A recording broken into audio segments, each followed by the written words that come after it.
नमस्कार, मैं advocate Nripendra Singh Sinwar स्वागत करता हूं आपका अपने YouTube चैनल लॉ डूर में। आज इस वीडियो में मैं आपको बताने जा रहा हूं महिलाओं के विरुद्ध होने वाले कुछ ऐसे अपराधों के बारे में जिनका कि आमतौर पर महिलाएं विरोध नहीं करती हैं, ना ही शिकायत दर्ज कराती हैं और ना ही आवाज उठाती हैं, तथा आगे चलकर यही अपराध एक बड़ी घटना में तब्दील हो जाते हैं तथा जिसका खामियाजा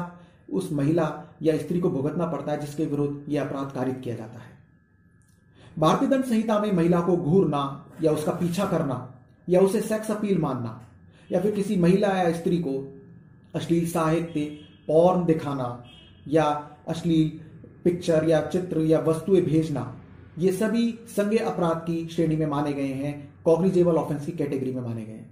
तथा किसी भी कॉग्निजेबल ऑफेंस की शिकायत प्राप्त होने पर किसी भी पुलिस अधिकारी को उस शिकायत पर प्रथम सूचना रिपोर्ट या फर्स्ट इंफॉर्मेशन रिपोर्ट या FIR दर्ज करना अनिवार्य माना गया है तथा ऐसी प्रथम सूचना रिपोर्ट दर्ज होने के बाद में उस पर प्रभावी कार्रवाई किया जाना भी अनिवार्य माना गया है। तो आगे बढ़ते हैं और जानते हैं महिलाओं के विरुद्ध होने वाले इन अपराधों के बारे में। सबसे पहले जानेंगे भारतीय दंड संहिता की धारा 354 के बारे में। भारतीय दंड संहिता की धारा 354 के अंतर्गत यदि कोई व्यक्ति किसी महिला या स्त्री की लज्जा भंग करने के आशय से महिला पर बल प्रयोग करता है या हमला करता है तो इस अपराध में उस व्यक्ति को कम से कम 1 साल की और अधिकतम 5 साल की सजा हो सकती है तथा साथ ही उस पर जुर्माना भी देय होगा। लज्जा भंग से संबंधित एक प्रसिद्ध मामले श्रीमती रूपल देवल बजाज बनाम KPS गिल के मामले के बारे में मैं आपको बताने जा रहा हूं, जिसमें कि श्रीमती रूपल देवल बजाज पंजाब कैडर की IAS अधिकारी थी और घटना के समय वह पंजाब के फाइनेंस डिपार्टमेंट यानी कि वित्त विभाग में स्पेशल सेक्रेटरी के पद पर नियुक्त थी। 18 जुलाई 1988 को वह किसी SL कपूर के यहां दावत में गई थी। उस दावत में पंजाब सरकार के कई वरिष्ठ महत्वपूर्ण अधिकारी भी उपस्थित थे, जिनमें कि पंजाब पुलिस के पुलिस महानिदेशक यानी कि डायरेक्टर जनरल ऑफ पुलिस भी उपस्थित थे। महिला अधिकारी देवल को पंजाब पुलिस के महानिदेशक ने रात 10 बजे के करीब अपने पास आकर बैठने को कहा, फिर उठने को कहा और जब वह उठी तो गिल ने उसके पीछे से हाथ मारा।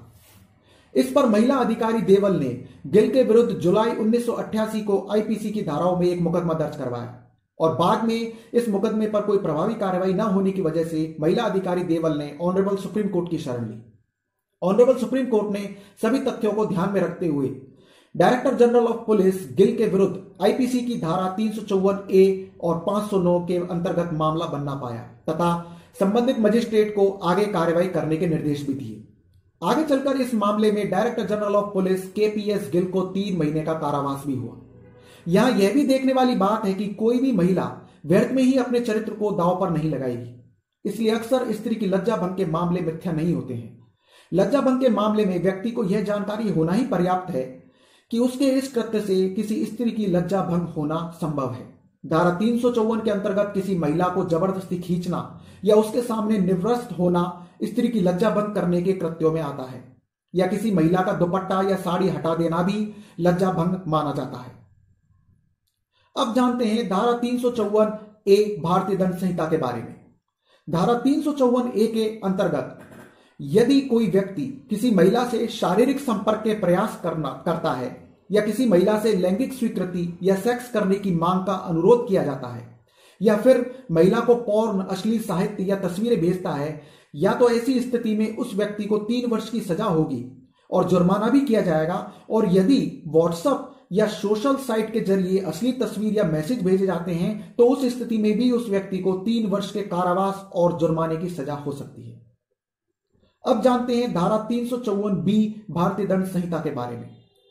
इस धारा के अनुसार यदि कोई व्यक्ति किसी महिला के सार्वजनिक स्थान पर कपड़े उतारने के आशय से उस पर हमला करता है या बल प्रयोग करता है या दुष्प्रेरण करता है तो उस व्यक्ति को इस अपराध के लिए कम से कम 3 साल की सजा हो सकती है और अधिकतम 7 साल की सजा भी हो सकती है और इसके साथ ही उसे जुर्माना भी देना होगा। यह भी एक संज्ञेय यानी कि कॉग्निजेबल ऑफेंस है। अब जानते हैं धारा 354C भारतीय दंड संहिता के बारे में। यदि कोई व्यक्ति किसी महिला को जो कि अपने काम में व्यस्त है उसे लगातार घूर रहा है या फिर किसी महिला के चित्र बना रहा है या फोटो खींच रहा है और ऐसा करने के बाद में इन तस्वीरों को वह वायरल कर देता है तो ऐसे कृत्य के लिए उस व्यक्ति को कम से कम 1 साल की और अधिकतम 3 साल की सजा हो सकती है और यदि दूसरी बार भी वह इस अपराध में लिप्त पाया जाता है तो कम से कम 3 साल की और अधिकतम 7 साल की सजा उसे दी जा सकती है। अब जानते हैं धारा 354D भारतीय दंड संहिता के बारे में। यदि कोई व्यक्ति किसी महिला या लड़की का पीछा करता है और उससे संपर्क करने की बार बार कोशिश करता है तो यह भी एक संज्ञेय यानी कि कॉग्निजेबल ऑफेंस माना जाएगा और पहली बार दोष सिद्धि होने पर उस व्यक्ति को ऐसा कृत्य करने पर 3 साल की सजा तथा दूसरी बार भी दोष सिद्धि होने पर उस व्यक्ति को 5 वर्ष का अधिकतम कारावास और जुर्माने से दंडित किया जा सकता है। मैं यहां यह भी स्पष्ट कर देना चाहता हूं कि धारा 354 के अंतर्गत महिला की लज्जा भंग करना और धारा 354D स्त्री के कपड़े फाड़ देना भी एक गंभीर अपराध माना जाता है, जिसमें कि अधिकतम 7 साल तक का कारावास और जुर्माना हो सकता है। तो यह थी महिलाओं के विरुद्ध होने वाले कुछ अपराधों के बारे में जानकारी। यह आपको कैसी लगी मुझे कमेंट बॉक्स में लिखकर जरूर बताइएगा